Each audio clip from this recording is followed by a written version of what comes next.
Joining us now is White House Press Secretary Jen Psaki. Welcome back to Fox News Sunday. It's really great to have you. I appreciate you getting up on a Sunday morning. I know how busy your job is. We have news now. Thank you, Dana. Great to be here. We know that Vladimir Putin is going to reposition. He's regrouping. Now he has a new general. This is the general who was in charge of Russia's part of the Syria war. He is brutal. We know that there's sheer destruction of cities and towns, that civilians are being killed at will.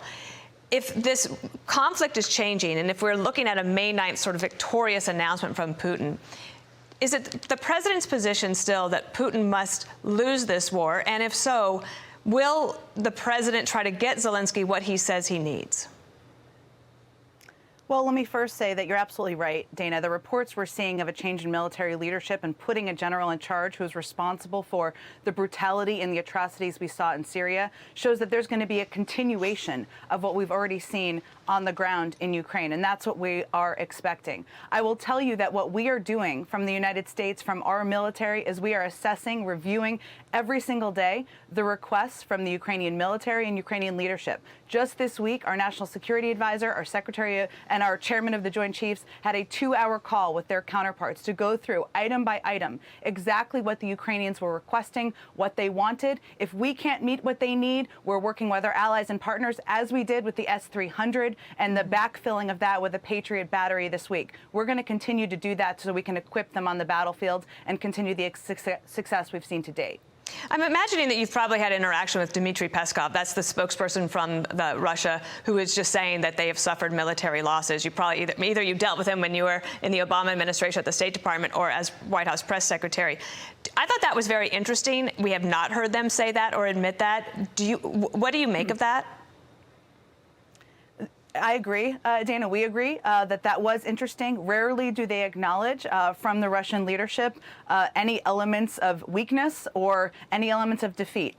And while we need to continue and to stay at it and getting the Ukrainians exactly what they need, the military equipment they need, rallying the world to do that as this war continues, it is also significant that the Ukrainians have essentially won the Battle of Kyiv. They've protected their city, and that is because of their bravery, their courage, but it is also because of the supplies, the military equipment, everything we've expedited, $1.7 billion worth from the United States, and the commitment and dedication of the American people to this war. So, but yes, it was significant. We noted that for a government that is known for their use of propaganda. I've been a victim of that myself. The acknowledgement of weakness here, the acknowledgement of losses, is certainly a reflection of the power and the courage of the Ukrainian people and leaders. And perhaps something that they're actually now trying to get, that news is reaching back into Russia. But speaking of Russia, they are at the table as part of the negotiations with the Iranians and working on, as the Biden administration works on reviving that deal. But President Biden has called Vladimir Putin a war criminal, and Russia would stand to gain billions if they were to hold this uranium. Can this continue? Can Russia continue to be at the table for these Iran negotiations? Well, Dana, here's how we look at it, and you know this from your many past experiences. Diplomacy, foreign affairs, it's complicated, and this is an example of that. We believe, and I think most of the global community believes, that preventing Iran from acquiring a nuclear weapon is in our national interest and our global interest. The president is only going to agree to a deal if it is a good deal. But we have been dealing with the experiment of President Trump pulling out of the deal, and what we've seen is a lack of visibility. Iran has made great progress in being able to move towards acquiring a nuclear weapon. That's not in our interest. Russia has been a member of the P5+1. They have been played an implementation role. That's what we're talking about and what's been under discussion in these negotiations. We don't know that we will come to an agreement, though. It's ongoing, and we're still considering it. The Iranian parliament this morning said that it would need a written guarantee approved by Congress that the USA will not exit the deal if it is revived. Would President Biden agree to that, and could that even pass this Congress?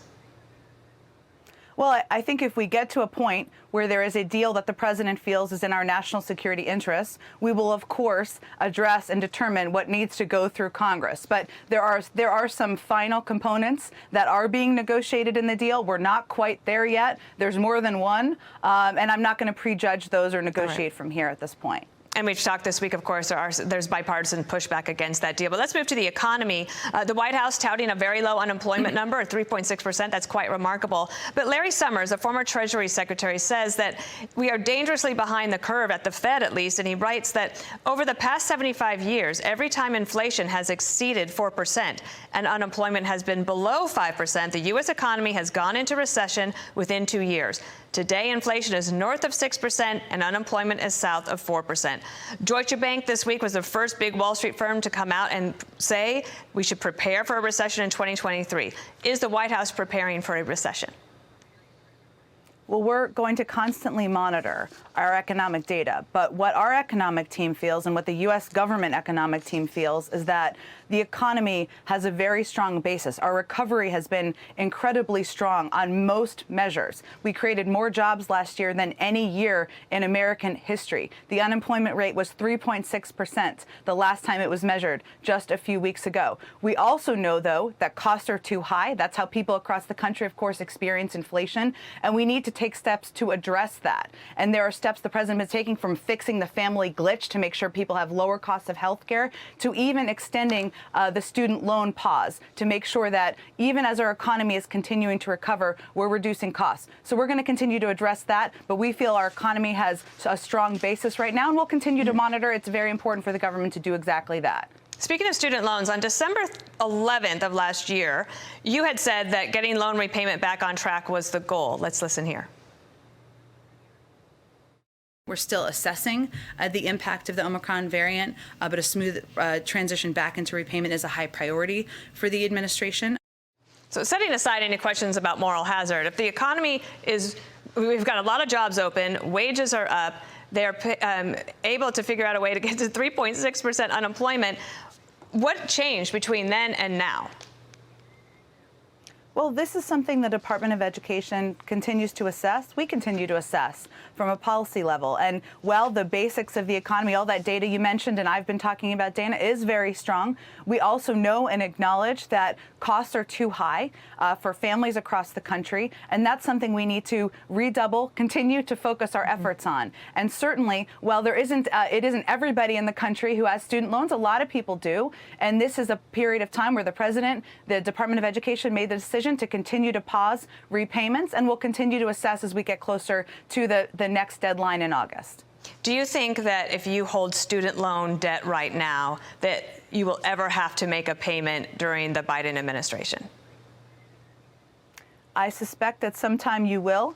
But again, we are going to continue to assess every month, every few months, on where things stand, both looking, of course, at COVID, but also economic data and where we need to continue to help give the American people some breathing room. So speaking of COVID, COVID is being used as one of the reasons to continue allowing student loan borrowers to not have to pay. But then when you go to the border and Title 42, which was the pandemic era, from that President Trump put in, that said you can be expelled from the country if you come from a COVID area. So now the administration is saying that part is over, so we can lift that. And the Department of Homeland Security says that you could see up to 18,000 migrants a day. And if you think back to last September when the Haitian migrants were there, that was about 15,000, 18,000 people.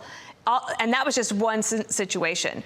The vulnerable Democrats that Lucas Tomlinson mentioned, they're concerned because they say that they don't see a plan from the administration on this.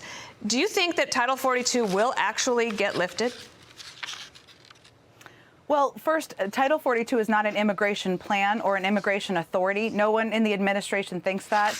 It's an authority given to the CDC, actually by Congress, to make a determination about whether it should still stay in place. We agree that the immigration system is broken. It should be addressed. We should do more to fix it. And Democrats, moderate, whatever, wherever they fall in the party, Republicans of any flavor who want to work with us on that, we'd love to do that. That's why the president put forward a plan, an immigration reform plan, on his first day in office. I can't make a prediction of where Congress is going to vote, but what is important right now is they are using this to hold hostage funding for COVID. COVID funding that we need in order to buy pills to help immunocompromised, to help those, to ensure we can reboot our uninsured program, to make sure we have testing capacity. That's what they are doing. Let's have debates. Let's have discussions. Let's have people come down to the White House, talk about immigration. We all want to fix it, but we need this COVID funding, and it's really a huge disappointment to us that the Congress is left for 2 weeks without passing this into law. Well, and I think it does also show that they just feel strongly about the border as well, so that will continue. Speaking of COVID, in about 8 days, the CDC is supposed to release information or release a decision on whether Americans will continue to have to wear masks on airlines. Does the president have a view? Does he want to see Americans be able to lift those masks off their faces as they try to travel and get back to some normalcy?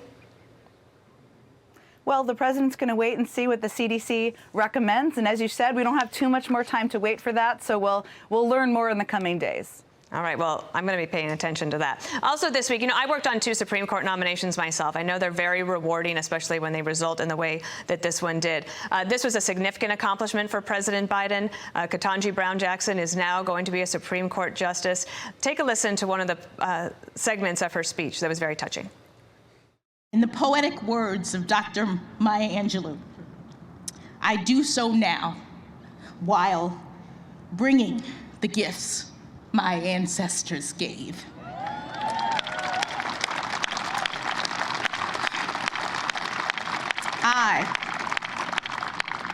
I am the dream and the hope of the slave. Can you give us any, peel back the curtain? What was it like with her and President Biden behind the scenes?